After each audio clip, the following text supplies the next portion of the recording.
Before you replace missing teeth, watch this. I have had 4 missing teeth in the back of my mouth for a long time now. ResetSmile replaces missing teeth at half the cost of what you would pay at a dentist office, and substantially less than dental implants, which can cost up to $10,000 per tooth. I'm taking you through the 3-step process.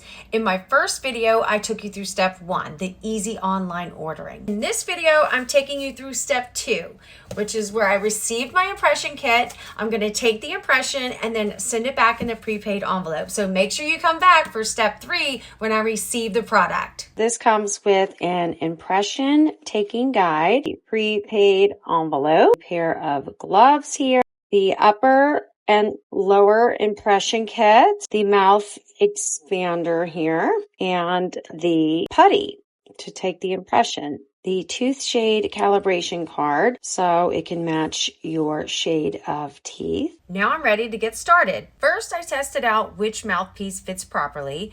Then I put the gloves on to start mixing the mold and rolling it as instructed in the instructions. Set the timer for 3 minutes and let it set. I did both the upper and lower impressions. Got all that completed, followed the remaining steps of taking pictures and downloading them on their website, and I'm all done. So easy and so simple. Regain your smile and check out ResetSmile.com today.